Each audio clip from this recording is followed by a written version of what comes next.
Hey guys, this is Backlog Gaming, back with another episode recap of Gangsta episode 2, the Hundemarken.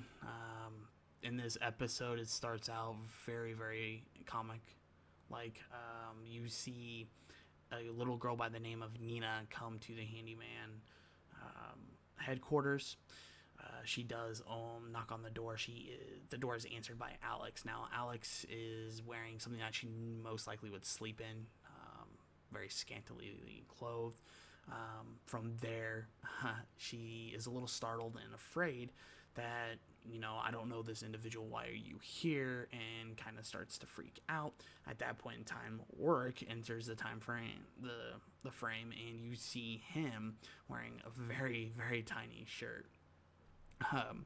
Nina, in this sense, becomes very startled, thinking that she's walking in on something that she shouldn't be walking in on as a little girl, and turns around running and screaming.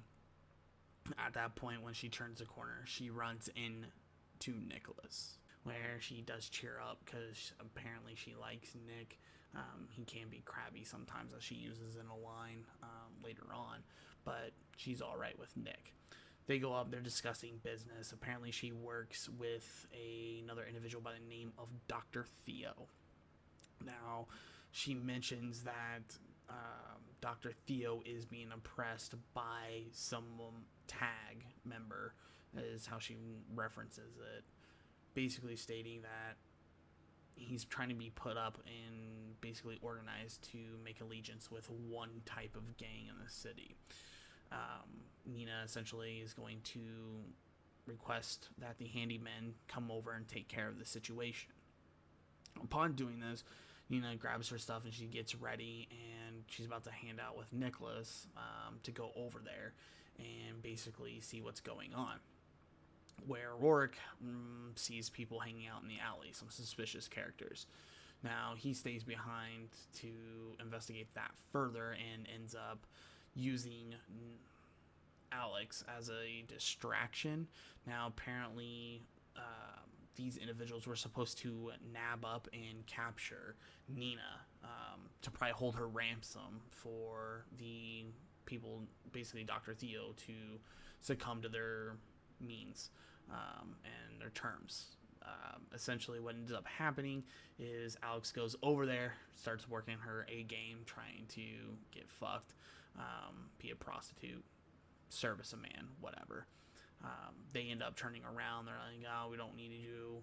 Get away from us." They're using terms like bitch, slut, skank, whatever. From there, you do see in the background Rourke pop up. He's wearing his eye patch and essentially shoots the two other people that are sitting there, and ends up killing all three of them in front of her. Assuming Alex might have been a little bit caught off guard by this, she seems to take it very well. She pretty much just continues on normal. She's a little upset that she got blood on her shirt that she was wearing. She made a comment, "I only have like 2 other clean shirts and you ruined this one." Warwick says, "Don't worry about it, I'll take you out shopping. It won't be an issue. I'm sure they got enough money." So as they're walking, Nina's talking with Nicholas as they get closer to the clinic. Once they do arrive at the clinic, the individuals that are trying to oppress Dr. Theo are still there. One of them is a tag member. I can't remember his class, but he does show it. I think it's like B2 or something like that. Rourke at this time is still not with them, and he doesn't catch up with them until later. Nicholas doesn't have his dog tags hanging out because earlier in the episode he bumped into somebody and ended up sticking them in his back pocket after he picked them up off the ground. So he doesn't know what rank Nicholas is. From there, he starts laughing, Nicholas does, at the other tag member because the tag member isn't as powerful as him. Just playing it off. He's being cocky. Dr. Theo translates for the other tag member that within 3 minutes this fight will be over and he will be the victor. Obviously, that you're now challenged for him and he's gonna fuck with you while he's doing it. So as the battle goes along, you do see some fairly good action in the animation between this fight. The tag that he's going against isn't very agile as Nicholas. He is more brute strength. I'm going to tear pipes off the wall. I'm going to rip up street signs and use them as weapons, the poles, to swing at you and hit you with. And basically try to cheap shot you when you're not paying attention. Now, while this fight's going on, Dr. Theo expresses to Nina that he needs her to go into the office. But in the comical area here, it tells her to go through the back window. Why? Because he lost the keys to the front of the shop. He doesn't know where they're at. So I kind of laughed at that. That was kind of funny. So you see this little girl run back to the alley, and she's getting ready to go in. Well, the other gang members that are just normal individuals, not tag members, tend to go and want to follow her. Well, Dr. Theo ends up stabbing one of them with a syringe with some type of cocktail in it that instantly just cripples this guy, just takes him down. I don't know if it killed him. It really didn't say. It didn't really show that he was in a body bag.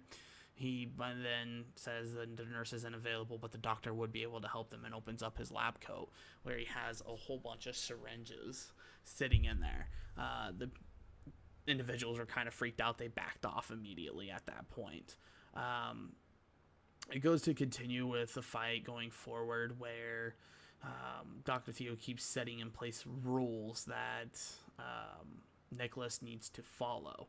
Now, these rules technically are like no damage to my lab, my clinic, I'm sorry.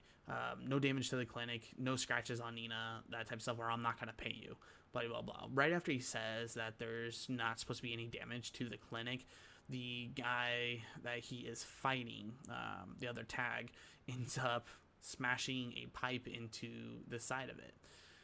You do then get this comical scene where the doctor is trying to hold Nick down and stab him with the syringes that he had in his coat, saying that he was going to kill him because of the damage done to the clinic. This upsets the other tag member. He's raging pretty much at this time. Well, the fight continues, and pretty much what ends up happening is that he gets sliced really hard against the chest, gashing him open. Now, during this time, you do see cuts to where the cops are being called, and it cuts to Chad and Cody to where Nina went inside to call them. And she's stating that there's a tag fight going on at the clinic. It's Nicholas versus this other tag member.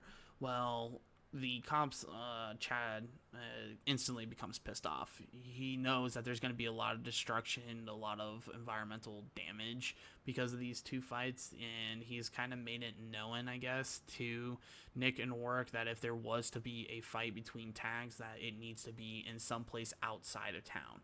It cannot be in the town because of the destruction and how powerful these two are. They end up showing up. They end up bagging up either the dead bodies that are there. They also go through and take to the hospital the other tag member. He is not killed in this interaction, but he is injured quite a bit. From there, we see them continue along their day or whatever. You see that Nicholas and Warwick are now together at the clinic, along with Alex. She followed up with them, and she is kind of scared at the power of Nicholas. She's afraid of him. She doesn't know how to really react to him in this episode, to where she doesn't know if he is a nice individual or if it's just like he could snap one day and just kill her. She doesn't know. She ends up having a little talk with Nina, the little girl, about this, and Nina pretty much states to her, hey, look, you know, he may appear to be dangerous, but he's actually a good guy. He is, except he's cranky sometimes. You don't need to worry. He's not going to kill you. This is what he enjoys doing. As a tag member, he enjoys fighting. You can see it on his expressions on his face. He gets very, very, very happy when a fight starts. Basically, the episode kind of winds from there.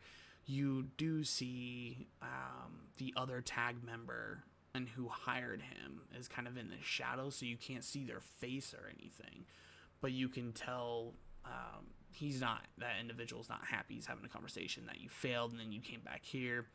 Pretty much orders the other two individuals, which seem to be younger kids, so I'm assuming that these younger kids are going to be individuals that are like Nicholas. It kind of showed that these kids that grew up this way take pills to sustain their lifestyle, that they're quote unquote sick, but they're not really sick, they're dying. They refer to the tag members as Twilights because they're a burst of energy and then it's done.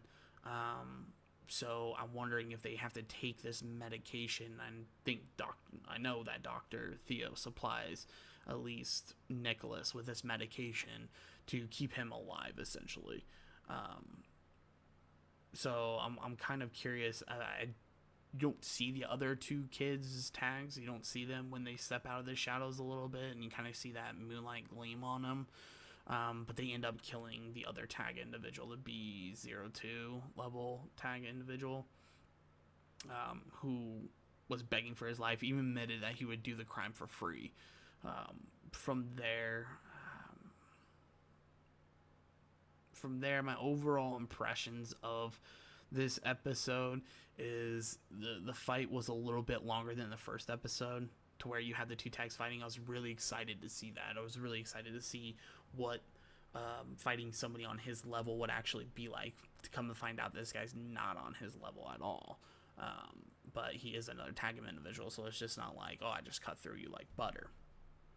So that was an interesting concept. I also you kind of see in the mental state of Alex and how she's trying to cope with everything that's been happening, and going forward from there. She's struggling inside of whether or not this is a place that she wants to be. This is a town where she wants to stay. Or she's safe around these people. She has tons of questions. I mean, they do very violent acts, but is she really ignored that her previous time that she's been a prostitute? Obviously, she's seen these type of things happen. Can't argue that. So I'm assuming she's somewhat numb to them, but apparently we're getting the reaction that she's not very numb to these feelings. So she's having some issues, some trust issues between Nicholas. I mean, she ain't really afraid of Warwick, but she's definitely afraid of Nicholas in this episode, and seeing what he can do did not help. And seeing that he enjoys it, and it kind of scares her that he enjoys it. So that's an interesting concept on this story, is the stress on her that she's taking. Also seeing that Nick fighting somebody on his level, well, another tag, not necessarily on his level, but seeing that was kind of good action. I can't wait to see more of that, and in the future I'm assuming there's going to be a lot more fight scenes that are going to be more action packed that we normally don't get to see with just the normal gangsters. Also seeing this story develop between, I want to see more background between Nick and Warwick. That's the main thing. I really want to see how their relationship as handyman was built. I want to see how they came together. I also want to see Alex's backstory a little bit, kind of see where she's coming from. I don't know how she's going to deal with her mental issues. Nina was a very enjoyable character in this series in this episode, that I did not mind her as a little anime girl being in it. She's kind of innocent and funny. Dr. Theo seems to be pretty funny too, with the way he reacts to certain things. So overall, good episode. Definitely you should check out the series if you haven't. I wouldn't say I give a full-blown recommendation yet. I've only seen 2 episodes, but if I see more of what I'm seeing now, essentially I would recommend this anime going forward. I will be finishing it. If you like these types of recaps, feel free to like, subscribe, and comment down below. Definitely would enjoy that. I'll see you guys next week for episode 3 when it airs. Thank you.